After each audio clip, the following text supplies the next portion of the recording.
everybody, and welcome to the Daily Scopes for the 11th of July.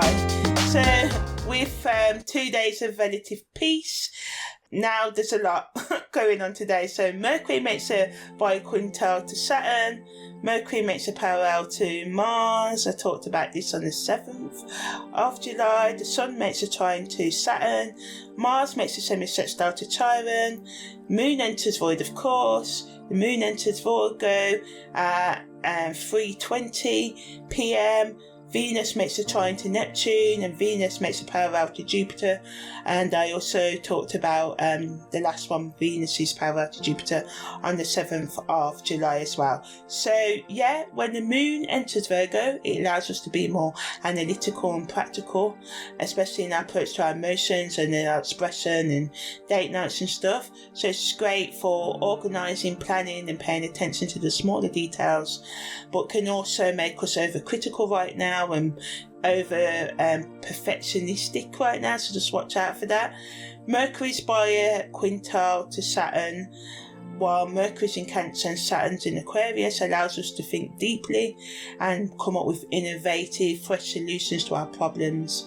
It combines emotional intelligence with structured communication, but negatively it can cause mental tension due to conflicting different approaches that people may want to go about tasks, whether it be in the workplace, at home, with our friends. So just try and compromise. Saturn's trying to Saturn, with the Sun in Gemini and Saturn in Aquarius, helps us to be grounded, to be open to, disciplines. It's trying in Saturn, the ego, Sun, sense of self, sort of, one of the planets that governs that is grounding us, so we're allowed to, reduce the conflict in our relationships with this energy, harmonise our self-expression with responsibility and our long-term goals as well. Also gives us a boost to our confidence. Some of us may achieve recognition for our efforts at work or in solving our relationship problems or being a peacemaker right now, stuff like that. It allows us to be more stable within,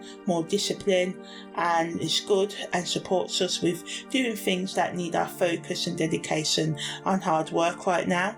Mars is semisextile to Chiron, when Mars is in Aries and Chiron is in Pisces, supports us with being assertive, with being self-aware and aware of other people's needs and healing our old wounds and overcome our challenges. So it pushes us to get out of our comfort zones and find solutions.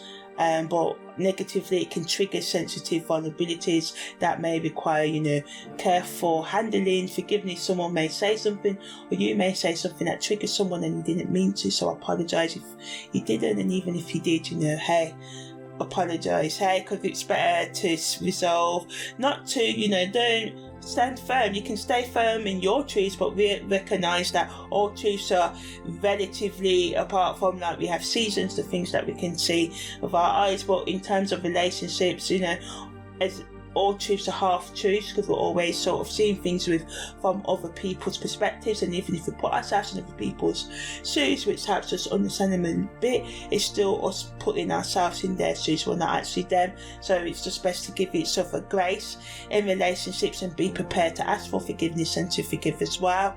Venus is trying to Neptune, allows us to have more compassion, be more creative and bring more spiritual depths and deeper connection in our relationships. But because this energy can make us more empathetic and artistic and creative, this is good. But because it blurs the lines between reality and illusion, so it's good for dream work, writing songs, poetry, whatever. But it can be bad for, people manipulating us ignoring red flags, us wanting to escape because we're finding real life hard right now. So as always, Neptune energy can always tempt us into overindulging in intoxicating situations or substances as well. At the deeper level, it invites us to explore our deepest emotions and connect with others based on understanding and unconditional sort of love, or just empathy, just being more open to resolving things rather than making things worse. So yeah, content creators can talk about how we can become more organised in our work, in our outlook, and how we can, start the work of doing detailed analysis of our emotional, psychological and spiritual wounds and traumas, and starting and continuing the work of doing that, how we can take more of a detailed approach to our own content creation or working on our own passion projects or our own self-care or awareness routines, how we can build emotional intelligence, explaining what it is, how we can become more innovative and have clearer communication and more logical reasoning in our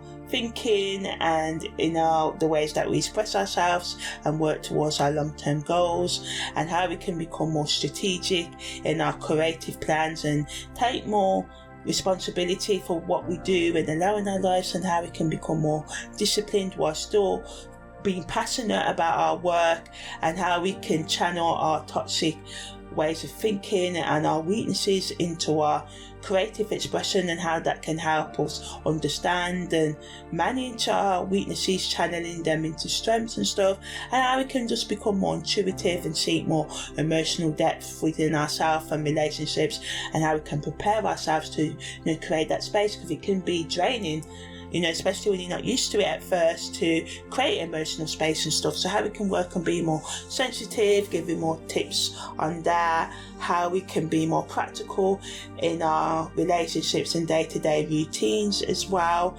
and how we can just be more open to coming up with creative ways to overcome our life obstacles and challenges with resilience, because many failures is the road to success sort of thing. So how we can just become more at peace with that. So yeah, that was the daily scope for the 11th of July.